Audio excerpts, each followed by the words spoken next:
Halo teman-teman, selamat datang di podcast Kecerdasan Keuangan. Saya Devin Emilian, trader Quotient Fund. Hari ini kita akan membahas topik yang lagi viral, terutama untuk generasi muda. Hashtag kabur aja dulu. Kalau kita baca di sosial media, semua lagi bahas kondisi di 2025. Katanya Indonesia gelap. Nah, masih ingat teman-teman kata Pak Alvin, kalau kondisi ekonomi 2025 akan makin parah.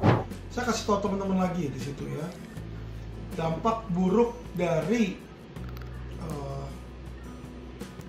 ekonomi yang buruk sekarang ini ya, kita melihat bahwa ini berita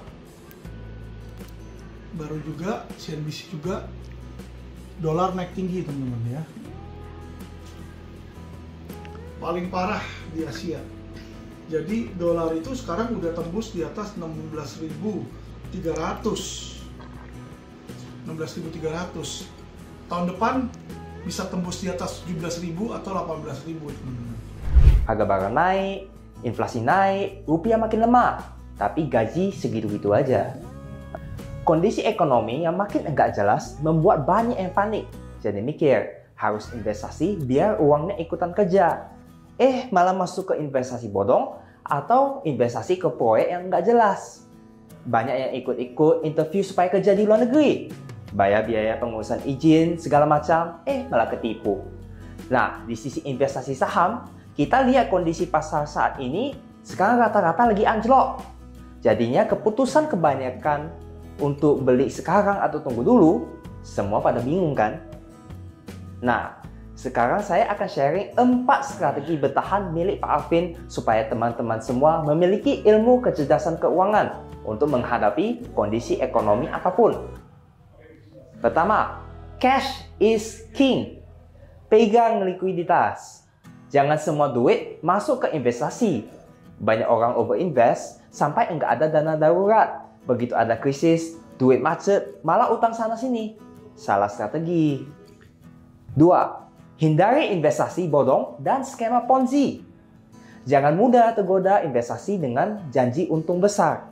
Banyak yang tertipu skema Ponzi, di mana uang investor baru dipakai untuk bayar investor lama. Ciri-cirinya skema ini, janji profit tinggi, enggak ada bisnis jelas, sistem referral yang agresif, dan tidak terdaftar di Otoritas Jasa Keuangan atau OJK. Jadi selalu research dulu, cek legalitas, dan pastikan investasi punya bisnis nyata. Kalau terlalu bagus buat jadi kenyataan, kemungkinan besar itu penipuan. 3. Jangan jadi korban investasi FOMO. Jangan tergoda lihat di sosmed yang orang lain pamer dan ngajak ikutan di bisnis atau kripto. Tergoda jadi ikutan, padahal nggak jelas dapat uangnya dari mana. 4. Buka usaha atau join bisnis teman. Hati-hati, karena banyak bisnis gagal bukan karena ide yang jelek, tapi karena eksekusinya yang bermasalah. Banyak bisnis yang juga masih struggle, terutama F&B dan retail, ya, karena daya beli masyarakat belum pulih sepenuhnya. Jadi jangan maksa investasi kalau belum yakin dengan sistem dan resikonya. Bisa-bisa malah kehilangan temannya. Intinya, sebelum berpikir untuk kabur aja dulu, kita harus perhitungkan semua matang-matang. Memiliki perencanaan dan kecerdasan keuangan bukan cuma soal cari duit saja, tapi juga soal menghitung biaya dan cara berinvestasi untuk masa depan. Di tengah kondisi yang tidak pasti, banyak orang yang memiliki kecerdasan keuangan malah mendapat peluang besar menaikkan harta dan aset mereka.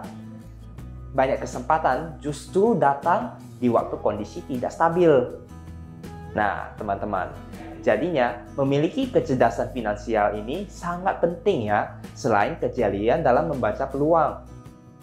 Bagi teman-teman yang mau mempelajari strategi-strategi yang sudah diajarkan di batch sebelumnya, kita masih ada satu batch lagi dalam waktu dekat, yaitu untuk batch ke-11, seminar 3 hari di tanggal 8-10 Maret. Di mana batch ini juga sudah hampir full ya, hanya sisa beberapa tempat saja. Dan karena ini sudah batch ke-11, pastinya sudah banyak kesaksian dan pembuktian dari teman-teman yang sudah bergabung duluan di seminar sebelumnya. Silakan ditanya-tanya bila pas ada kenalan, manfaat, dan keuntungan yang telah didapat dari yang sudah menerapkan strategi yang diajarkan di seminar ini. Jadi, sekali lagi bagi teman-teman yang tertarik untuk belajar memanfaatkan peluang di tengah krisis, jangan lupa hubungi langsung hotline QFund di bawah ini untuk bergabung di seminar.